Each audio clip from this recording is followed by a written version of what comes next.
Hello everyone, एक बार फिर से स्वागत है आप सभी का हमारे यूट्यूब चैनल में। दोस्तों, आज के इस वीडियो में हम बिहार बोर्ड क्लास 8 का साइंस देखेंगे। चैप्टर नंबर 8 के क्वेश्चन आंसर को देखेंगे। इसके पहले के वीडियो में हमने चैप्टर नंबर 7 तक कंप्लीट कर लिया है। चैप्टर नंबर 8 है। देखिए, चैप्टर का नाम है बल तथा दाब। इसके क्वेश्चन आंसर को देखेंगे। तो आइए देखते हैं इसका क्वेश्चन कहता क्या है। यहाँ पर देखिए पेज नंबर 108 पर क्वेश्चन दिया गया है। इसको देखते हैं। देखिए, पहला क्वेश्चन कह रहा है कि धक्के या खिंचाव के द्वारा वस्तुओं को गति की अवस्था में परिवर्तन के दो उदाहरण दीजिए। तो इसका आंसर यहाँ पे है कॉपी में। इसको देखते हैं कि धक्के के द्वारा वस्तुओं की गति की अवस्था में परिवर्तन के उदाहरण है मेज पर रखी पुस्तक को आगे और गतिशील बनाना, दरवाजे को बंद करना। उसके बाद से एक हेडिंग है खिंचाव के द्वारा वस्तुओं की गति की अवस्था में परिवर्तन के उदाहरण है तो कुएं से पानी की बाल्टी को खींचना, किसी मेज की दराज को खोलना। ये हो गया हमारा पहले का आंसर कंप्लीट। यहाँ से लेकर के यहाँ तक ये पहले का आंसर कंप्लीट हो गया।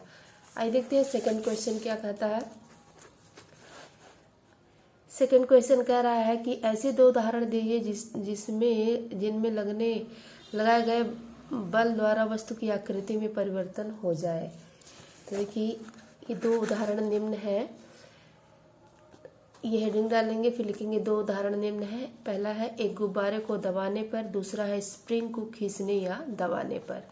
तो यहाँ से लेकर के यहाँ तक इसका आंसर हो जाएगा। फिर देखिए, ये third question fill in the blanks है, रिक्त स्थानों की पूर्ति करना है। तो देखिए क्या भरना है। पहला है कुएं में पानी निकालते समय हमें रस्सी को क्या करना है, खींचना पड़ता है। एक आवेशित वस्तु अनावेशित वस्तु को आकर्षित करती है।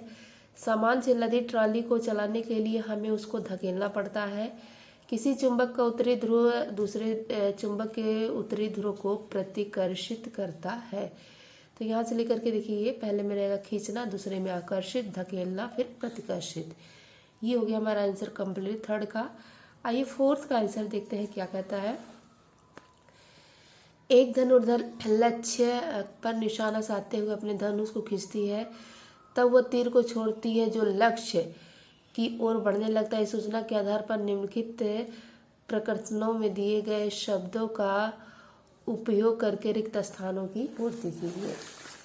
तो यहाँ पे देखिए, इस पेज पर नेक्स्ट पेज पर जो दिया है वो जो क्वेश्चन है उसी के आधार पर इसको आंसर देना है। धनुष को खींचने के लिए धनुर्धर एक बल लगाती है जिसके कारण इसकी आकार में क्या होगा, परिवर्तन होगा।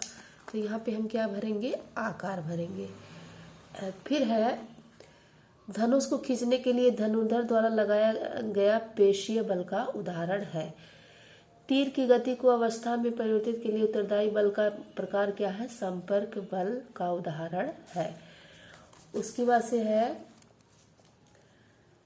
जब तीर लक्ष्य की ओर गति करता है तो इस पर लगने वाला गुरुत्व तथा वायु के घर्षण के कारण होते हैं। देखिए, पहले में रहेगा आकार, ख में रहेगा पेशीय, ग में रहेगा संपर्क, घ में रहेगा गुरुत्व घर्षण। तो इस तरह से हमारा ये फोर्थ नंबर का क्वेश्चन कंप्लीट हो जाता है। आइए फिफ्थ नंबर का क्वेश्चन को देखें। कह रहा कि निम्न स्थितियों में बल लगाने वाले कारक तथा जिस वस्तु पर बल लग रहा है उनको पहचानिए। प्रत्येक स्थिति में जिस रूप में बल का प्रभाव दिखाई दे रहा है उसे भी बताइए। पांचवे का क है रस निकालने के लिए नींबू के टुकड़ों को अंगुलियों से दबाना। तो इसका आंसर देखिए, ये होगा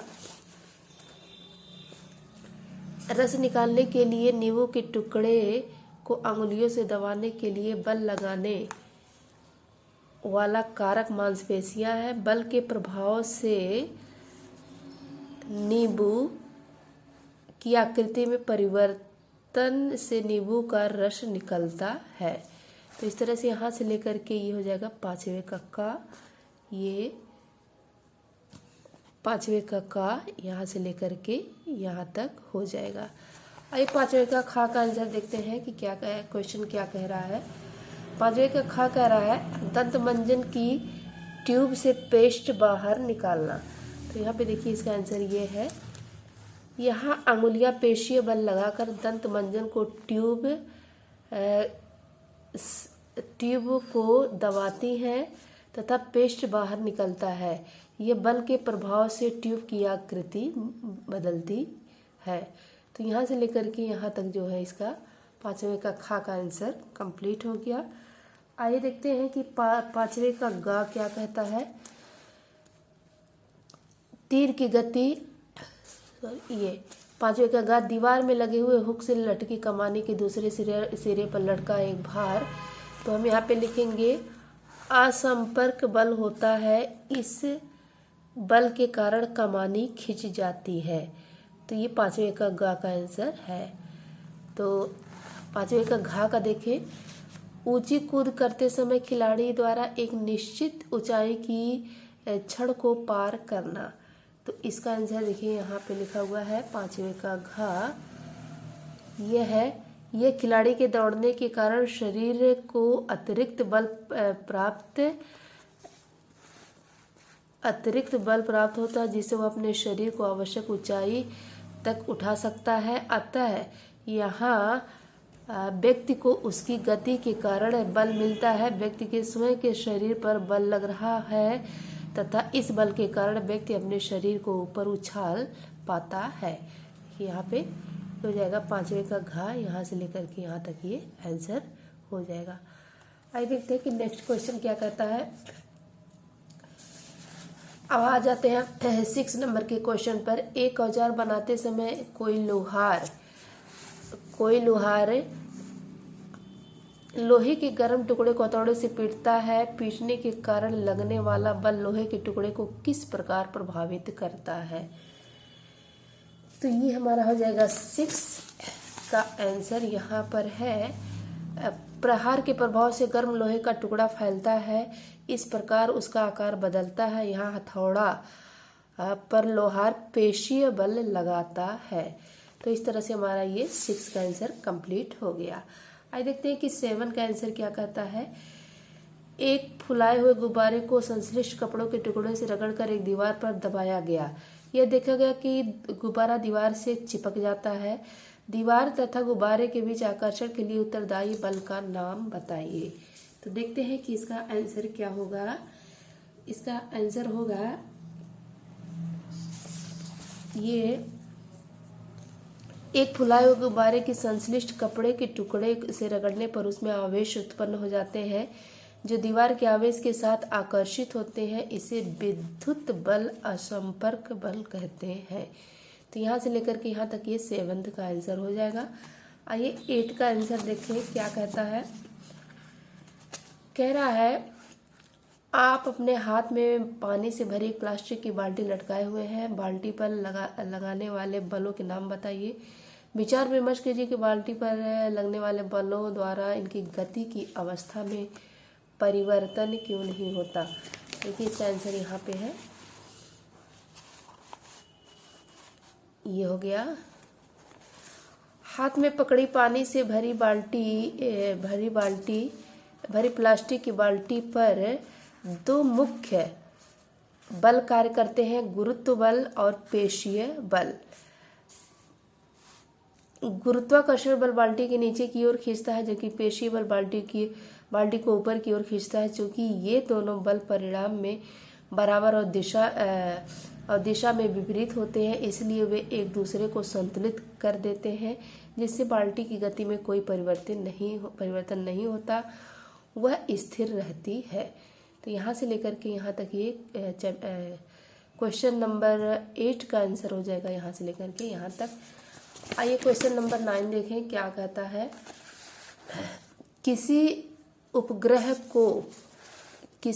को कक्षा में प्रमोचित करने के लिए किसी रॉकेट को ऊपर की ओर प्रक्षेपित किया गया। प्रमोचन मंच को छोड़ने के तुरंत बाद रॉकेट पर लगने वाले 2 बलों के नाम बताइए।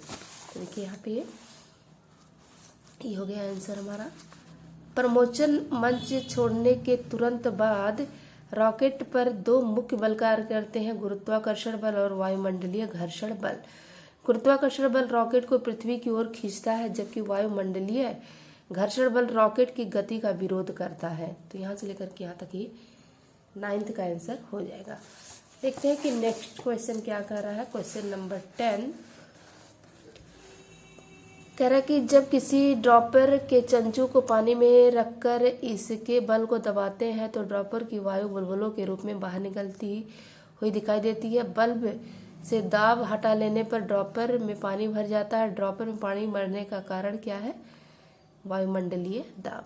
तो यानी कि 10 का आंसर हो जाएगा घ, वायुमंडलीय दाब। तो इस तरह से चैप्टर नंबर 8 में जितने भी क्वेश्चन दिए गए हैं उसको हमने कंप्लीट कर लिया है। तो वीडियो कैसा लगा कमेंट में ज़रूर बताइएगा। चैनल को सब्सक्राइब करिएगा, लाइक करिएगा। वीडियो देखने के लिए थैंक यू, धन्यवाद।